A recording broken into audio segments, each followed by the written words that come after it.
Hello and Oh, welcome to another edition of the Wrap Up, yeah. where your Toronto Raptors lost by a score of 111 to 105 by DeRozan's Chicago Bulls. This was a frustrating game, and I mean, I have Aiden Oh, is gone. there he goes. Was it that frustrating? Aiden is back. I mean, here's why I was frustrated by the game. Usually the host doesn't go first, but I have some opinions, so I'm just gonna get to it. I felt like this was a game where the skill level was pretty even on both sides. You know, it wasn't like one team was dramatically more skilled than the other, but the youth and the inexperience really showed with the Raptors in this one. Whereas the Bulls, they're playing a very veteran lineup. You know, other than Kobe White and Io, they got only vets in the lineup.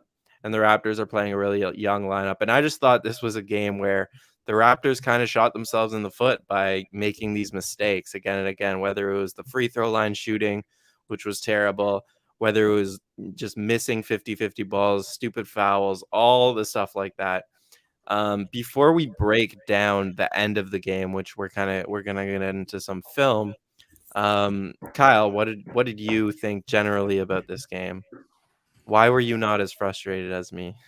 No, no, I was making a joke about Aiden just leaving. I was Oh, equally, if not more, frustrated than you. oh, I don't okay. know why this team loves the fake comeback so much, but they're like they absolutely adore like dragging people along for this like last couple minutes of the game. Um, I guess it makes for good TV at least. The Exactly, it's good entertainment. Yeah. I found like I actually really liked the direction they were headed with the lineup. I think it was like I have it written down here: GTJ, Scotty, Siakam, OG, Boucher. That closing lineup for the last 6 minutes, and everything was going super well. They're on a nice little run, keeping the game close, and then like Gary took that tech and it basically fell apart from there on. I mean, so that's definitely a turning point. Yeah. That would be our TSN turning point if we still did that, which we kind of have given up on. Um, Aiden, I know that you only kind of watched the end of the game, but yeah, from what you saw, was that your turning point, or were there issues earlier on that kind of gave the game away? No, that was the turning point to me. But the thing is I'm not really mad at Gary Yeah. because like Gary comes with that kind of swagger, and Yeah. it's the same thing with Precious for all the stupid shit he does. It's like you take the good with the bad, and Gary often is the guy that kind of gives us that sharp edge day in and day out. And so like he shouldn't have done it, but it was a pretty soft tech anyway. Like you see a whole lot worse throughout a game, so I can't really fault him. But they played a sound fourth quarter, other than the free throw shooting, and it's really, if we want to like nitpick, it's going to the other quarters where like this thing really kind of like set us Yeah. behind. But let's stay in the fourth quarter for Yeah, now I'm because I just want to saying get to that some like film. I think like if you put the fourth quarter in a vacuum, like it's good execution, it's a good quarter. Yeah. I do think they ran into one big problem, and this like goes back to what we've been talking about a lot on this podcast with trade deadline stuff and whether or not they need a center and what kind of center they could get. Like Nurse had a pretty tough choice in this one between Boucher and Precious, who he was going to close with, and it wasn't very tough because Precious had a really bad game and Boucher was better, but you saw Boucher make some pretty bad decisions on defense, couple turnovers on offense in that last 5 minutes of the game. So he really struggled in the last 5 minutes. And it's not like you can really blame Nurse because there was no other center options that he has without Kem. I would have actually liked to seen them go really small and maybe play Delano before Trent got tossed in the Boucher place, because that to me was just a killer. And it was a killer all night. Like Vooch, you know, he was just by far better than the amalgamation of Toronto's two centers. And it was on both ends of the floor. They couldn't hurt him in the pick and roll. They couldn't hurt him in the glass. They were getting killed by him on defense. And so I thought the center problem was bad. Let's get into that Vooch 3 if we can actually pull it up, because Or actually the Pascal one, whatever you have first on. It's up to you. By the way, this show is produced by Don Yang, and I'm with Kyle Brickman and Aiden Moss. Did not Aiden say Moss, that. No, you definitely no. We got the introduction. Don't worry about it. You're doing a great job. Okay, yeah. So let's start with Pascal. This is on the offensive end. Raps down 3, need a bucket, and we'll rewind the clip and show it. But they start this clip with an OG ISO, and OG slips, which has been a problem. Classic. Yeah, his ball handling is classic. his balance. It's a problem. So we don't really have that, but you can kind of see. Okay, we're getting it. Yeah. So the ball goes to OG here. To Iverson, cut to OG. Tries to make a move, slips. So then Pascal gets the ball with half a shot clock left. You know, Scotty slips this screen. I wish he didn't, looking back on it, because you don't want Javonte Green on Pascal. He was really good all night on Pascal. So I really wish Scotty made contact there and forced a switch. If we could just go back and do the offense again before we get into the defense. But yeah, you know what I mean? Like, I don't exactly understand why he slips this screen. Do you guys have better ideas? And then Pascal, he tried to get contact all night and just was not getting calls and was not, like, his touch was just off. Well, he does kind of have a lane there, which he might have been like a last minute decision by Scotty to slip it because he thought he was open there. But then probably the instruction might have been around, like, if shit hits the fan, just ISO Pascal. And so Scotty, tried to get himself out of the way by just picking and slipping. But but backing up a little bit, like, why are we ISOing for OG on the wing on the perimeter? Like, when has that really been a good idea? I'm glad you said that. Especially when we don't have much time. Like, I'm actually going to write this. I'm writing about this week, just about, like, OG's we talked about it yesterday on here about, like, OG's struggles in isolation. And it's just like, that's not really the play we want to be running. And if we do, then we want to be setting him up like low post, not here in ISO, That's maybe he was supposed to take that Boucher screen. But no, yeah. Kyle, anything to add? Yeah, I think in terms of the slip, it just gets kind of screwed up because Chris is cutting to the same spot. So there's a help defender that's dragged into the lane, and then the pass is in there. So kind of makes the slip useless. In general, I actually would have liked to see them go at Vooch a little bit more, because he's not a guy who can hang in space like that. So maybe I don't know how you're trying to get him, like, to the level and into action like that, because it kind of requires putting a lot of faith in Chris Boucher in the late portion of the game, like, to be a creator or to be that involved in the offense, basically not a spacer. So I don't know if the team's really ready for that. But I got to give Chris credit. Like, he's had a good stretch of games here, and I thought he was pretty good tonight as well. I mean, he's like, the shooting wasn't excellent, but he's been quietly one of Toronto's most consistent guys, and he was part of 2 lineups in the fourth there. The first one being Gary, Scotty, Siakam, OG, and Boucher, and also Banton, Scotty, Siakam, Chua, and Boucher, who opened the fourth. And those are like you said, Aiden, they had a great fourth quarter, and Boucher was all over that. Yeah, and he was good, and he's been good. I just was trying to make the point that he shouldn't be your only closing option. When that's the case, it's bad, because we know that Boucher is a good player, but we also know that he's not that trustworthy every game to close. And I thought this was a night where, if you had Kem, for example, Kem would have been closing this game, because Boucher did make some mistakes late in it. But I want to go back to address a couple of the points. Like, I think, I didn't have a problem with OG getting it just because he had a really good fourth quarter. But you're right. I would have rather, like, a post up maybe than a perimeter ISO. But okay, here's my issue with the slip is that you're right. Maybe there was a missed pass. If we could go back and just rewind the whole clip, and we'll get into the defense as well. Maybe there was a pass over the top for Scotty, but you don't want to be playing with your chips there, whatever the saying is, with 50 seconds left in the game and try to make a pass like that. Like, that's just not really how clutch offense works. Risky passes like that are just such a nightmare for the coaches, and it's just so often not the scheme. So I would have rather a switch here, get Io on Pascal, and then let Pascal go to work on Io.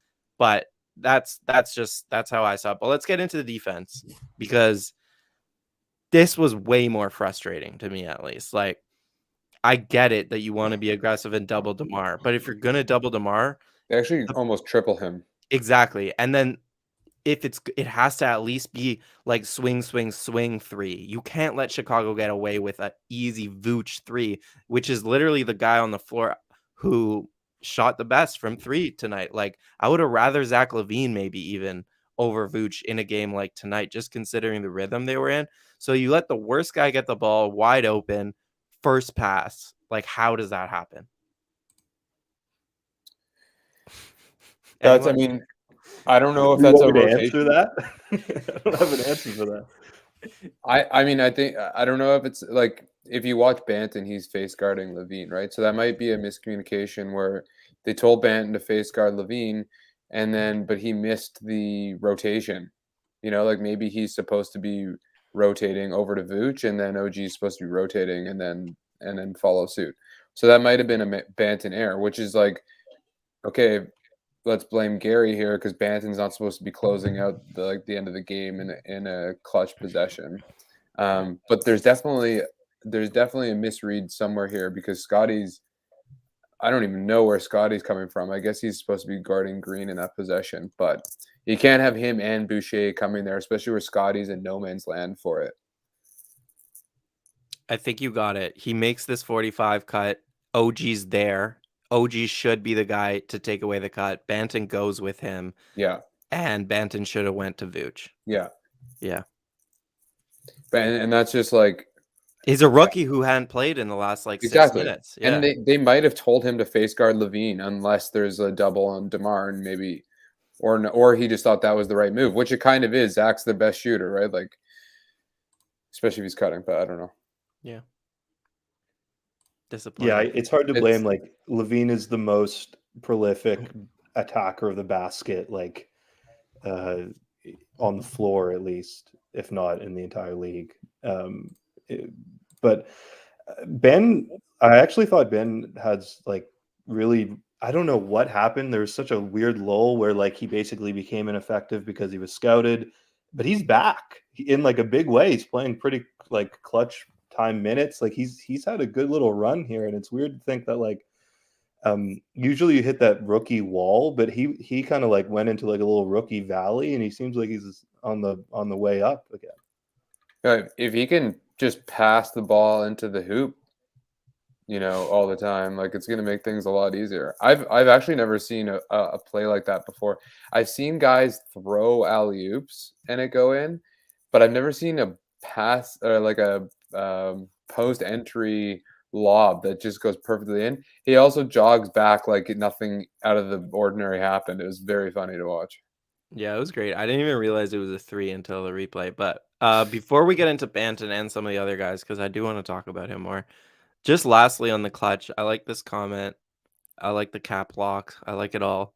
Why didn't they attack Levine and DeMar more? You know, I think it would have been easier to attack Levine and DeMar more had Fred been in this game, because he's such a good screener and he's going to be guarded by one of those guys. And so, okay, Fred sets a screen, the guy gets caught on it, you have to switch it. Whereas in this game, not a whole lot of good screeners on the floor for the Raptors, really, other than OG to close the game, right? So I think that had to do with it. Do you guys have any other ideas, though? Either of you? On why they didn't attack Levine or DeMar? Yeah. On defense. I don't know. I think maybe the play call was to OG and I mean, who's guarding OG's Levine? So that's like you are attacking Levine and that's in that situation. Right. And you're running it off an Iverson screen. So you're hoping that Levine's out of position when OG gets it. Yeah. I just don't think it's that sound of a play call. Like I'd rather pick and roll with Siakam on the weak side and like you were saying, put Levine or DeMar into that and then let Siakam back him down. But what the hell do I know? No, but it's true. They did go to Levine originally, and then OG just slipped. Yeah. But to be fair, like Pascal had a really, really off night with his. So I wasn't mad about him not getting the ball as Right. the first option. Like, he could not get anything at the rim tonight. Okay, we've been wondering in our private chat what this means. Who is the Italian guy? Yeah, Which one is the Italian litmus. guy? Is it middle, bottom, or top? I don't think any of us look that Italian. But we all kind of do. Yeah. Yeah, we all could be Italian, actually. All right. I think that's enough clutch time talk, just because it was really frustrating. We had to get to it first. But other than, like, the Raptors played a good game considering the circumstances. Second night of a back-to-back in Chicago. No Fred VanVleet. Barnes was stinky after not playing for a while. He sucked. Sorry, but gotta be fair. Gotta be oh, maybe it's Aiden. Yeah, we gotta be unbiased to everyone. No favorites on this show. But on, Mike Muscala. do you guys want to go positives or negatives first? Do you want to highlight good or bad? Let's go negatives first, I think. And Okay, so Kyle, who's your negative player of the night? God, good optimism. I'm just gonna go in general free throw shooting. So I don't want to pick on Banton because he missed those 2 in the clutch, but we'll just go in general negative. Like whatever coach, whatever support staff is in charge of like the free throw shooting segment of practice. Usually they, like before or after shoot around, you maybe have a little free throw segment. That's my biggest loser of the night. Is like, how are you shooting? Let me get it up. Oh my God. 60% from the line, 17 for 28, including a couple big misses in the clutch. That's rough. That's the difference between wins and losses. For sure. Aiden, do you have someone you want to highlight as a stinker of the night? No, because I didn't watch most of the game. Okay. Yeah. So I don't want to pretend. I'll give you 2 then. How's that? I'll give you guys 2. All right. Scotty, just like it's frustrating because I've already seen talk on the timeline about hitting a rookie wall. Like, he's not hitting a rookie wall. He's just like, because you saw at the end of the fourth quarter, he turned it on. He went to the post and he got good looks.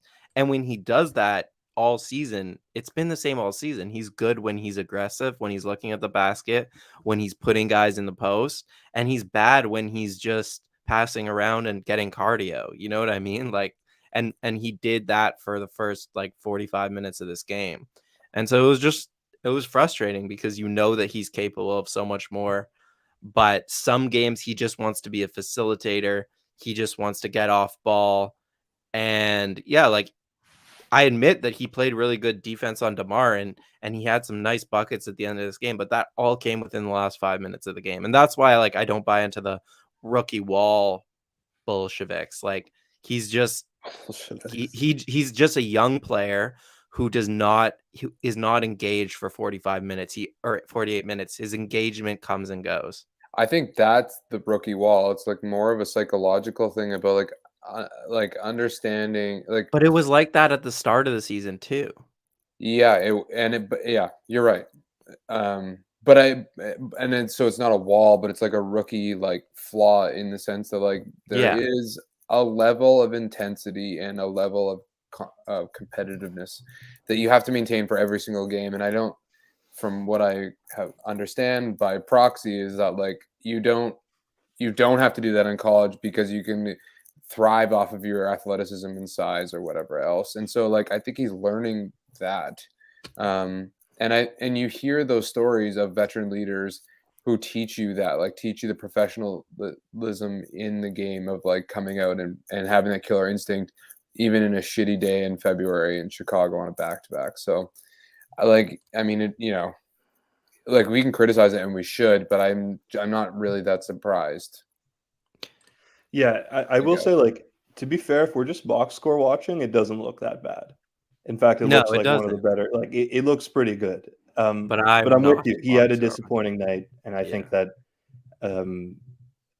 someone mentioned in the comments, and I'm with them. Like, you kind of have to know their personnel more. Like, he's making these like great like cross court passes that are like, basically skipping it's like a skip pass. You're like skipping one pass in the in the chain, but then it'll be like to Achua in the corner, and it's like excellent skip pass, but it's just to like somewhere that doesn't really get you anywhere. Like he's a good playmaker, but he might be a little too maybe too democratic with his playmaking. He like, I'm not saying freeze Precious out and etc., but like he's giving Precious a lot of opportunities, and other guys, Banton too. Well, yeah, you kind of go for it. Well, I just want to say that, and again, I'm preface I didn't see most of the game, but it's a common thing throughout all of these games in which like Scotty dominates down low. Like he really just crushes, and like I probably end up harping on this all season because I don't have the big view picture of what this coaching staff intends to do. But like, why do we not hammer the post day in day out with like OG and Scotty, especially Scotty? Like he is so cerebral down there. Like we should be running as much as we can through him when we're not running through stuff through Pascal. And like I think that's one way you keep a guy like that engaged is you send him down to the block and let him like, you know, bruise these guys and get all rough, tough, and you know, and dominate a little bit. To be fair, the Raptors really did that a lot tonight. Like they really went to the post a lot, but the problem was, and you guys kind of mentioned it, the Bulls would double team them in the post, whether it was OG or Pascal mostly.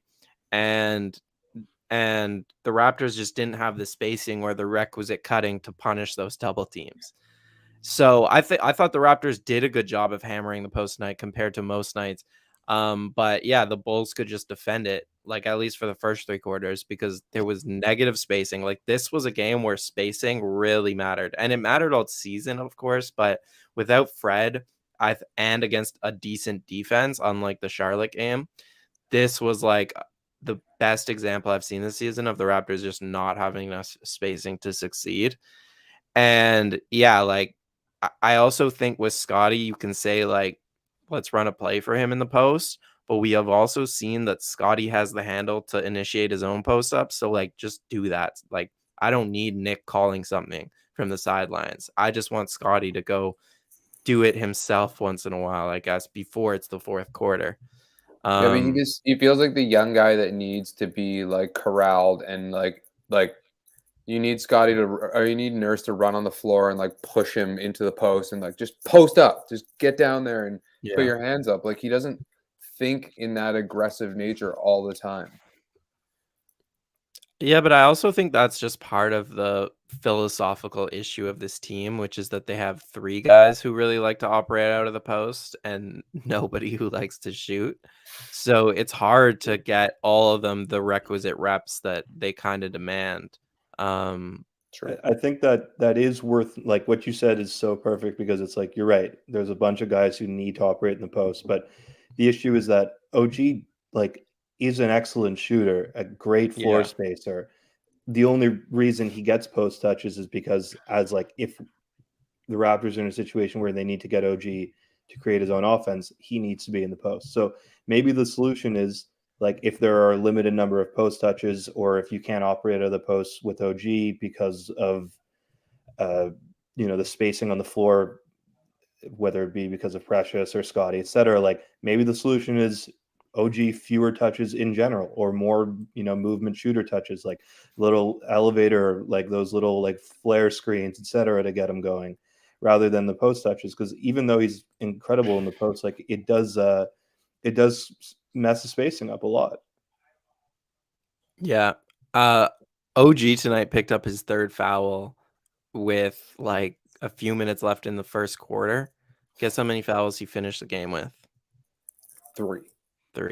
Yeah, I mean, that alone, guarding DeMar, guarding Zach LaVine, guarding Vooch a lot himself, that alone deserves the Can-Am Taxman of the night, OG Anunoby. He put up a stat line of 23 on 10 of 15 shooting. Incredibly efficient night for him. 3 of 7 from beyond the arc. 5 rebounds, 4 assists, stealing 2 blocks. So he stuffed it tonight. Unfortunately, he slipped on that final possession, and that'll cause him to lose some sleep tonight, I'm sure. But OG really willed them back into this game into the 4th quarter with his defense, and more importantly, with like that that posting up, he caused a lot of problems when he got deep post position, and when someone was able to feed him the ball inside, he shot like 100% in the paint tonight, I'm pretty sure. So OG Anunoby, taxman of the night. Do you guys have anything to add about OG? Yeah, ooh, he does hit a step back. I'm writing about his fadeaways and step backs and how problematic they are. He actually hits one. But you see all of these plays, it's like it's OG north to south, OG like quick decisions, like one or two dribble sequences and then attacking, and it's like that's really nice to see because when you watch him get caught, his like more than two dribbles like shooting percentage is really really really bad. So it's good to see him like making decisive choices and attacking. Yeah, quicker decisions for sure. All right, Can-Am Tax. Can-Am Tax. Visit canamtax.com. Call our guy VJ Verma at the top of the screen. Because 2021 taxes got to be done. Season is right around the corner to get your taxes filed. And if you try to do it on turbotax.com, they're going to steal all your information and they're going to, no, I'm just joking, but they're not going to give you, you're not going to get the money back that you truly deserve. You've worked hard this past year, and you deserve some money back from the government, the fraudulent government. No, but yeah, so Can-Am Tax will get you that money that you deserve.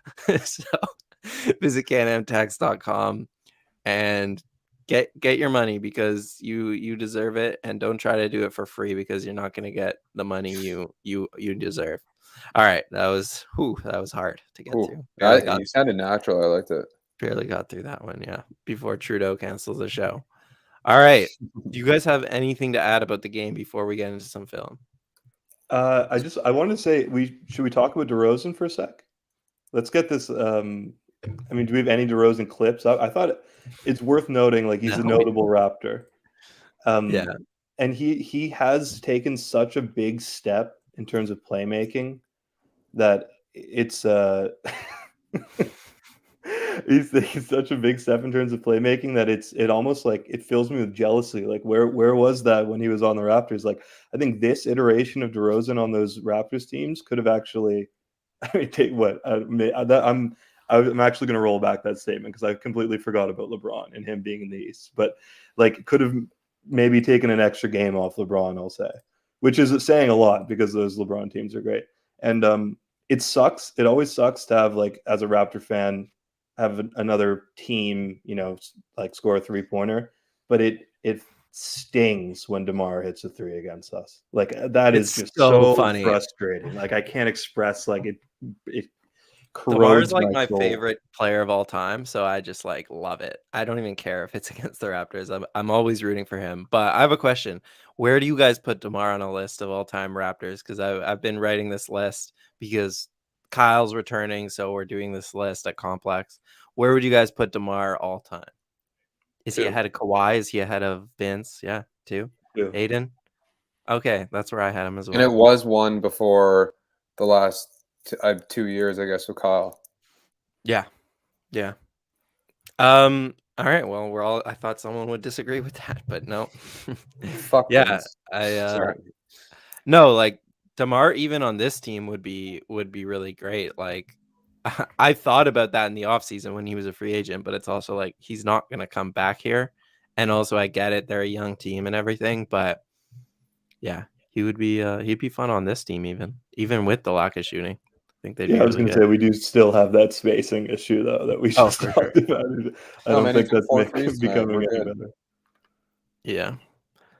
Yeah, but yeah, like this has been a constant trend this season though, with like superstars just like beating us in clutch time. And like DeMar did it tonight, Chris Paul did it the other night. It keeps happening where the Raptors are a decent clutch team, but once they run into a superstar, and this is kind of what we know about the clutch and what we know about playoff basketball, they are still a gear behind those teams that have the stars. Yeah, this is very deja vu, fittingly, to the DeMar Lowry years of like, we have this team who performs so well for 44 or 45 minutes of a game. And then we're like, oh yeah, we actually have 2 guys who are like borderline all-stars. We actually don't have a go-to guy because we would just blow games left and right in the fourth quarter, and it's the same thing kind of happening now. It's like we're reminded that we have good players on our team, but we don't have the guy, and that's that is why it's interesting to watch this trade deadline, because it feels like if we did have the guy with our core, or close to our core, like that could put us over the top. And I think that's coming in the next couple of years. Yeah. They know that, and yeah, that's why we've been talking so much about an aggressive trade deadline, because they're not as far off as we maybe thought they would be coming into the season.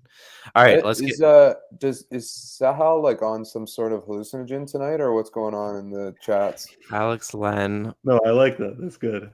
All caps, loud. Get the comment up. His Don, cousin please. has taken over his 4-year-old cousin has taken over his account. I don't know. He is a big hallucinant. No, I'm joking. All right, let's get into some film, because I had a lot, because I thought that I might be doing this podcast alone at one point. So I was like, better fill it up with film and get to it. So I'm gonna just pull up my notes here. Oh yeah, this is just Chris Boucher does not do this. So you have to pull it up when he does. Like controlled closeout to the Euro step to the attacks the closeout, Euro step finish. Wow. He's getting one of these a game where he like pump fakes and attacks, and like that is in direct contrast to Boucher of October, November. So it is good to see. I want to say we didn't really touch on it tonight, but Siakam had a pretty bad night, and this is like a classic bad Siakam, which is like spinning into a double blindly. It manages to get the ball out there, but I have visions of that in the Celtics series in my head, like just burned into my brain. Yeah, but in that series, he would either get an offensive foul or cough up a turnover, right? And at least now when it's happening, he's more in control, I feel like, to where, okay, they can reset the offense at least. But yeah, we can move on though.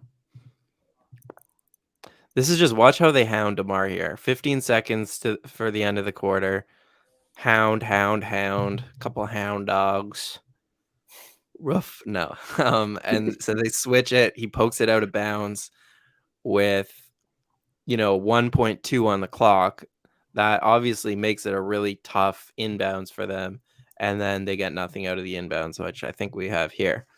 But yeah, I was just like, yeah, the Raptors get too handsy, and yes, they pick up these cheap reach-in fouls quite a bit, quite more than I would like, but this is also the benefit to that style of defense and to the full court pressing, right?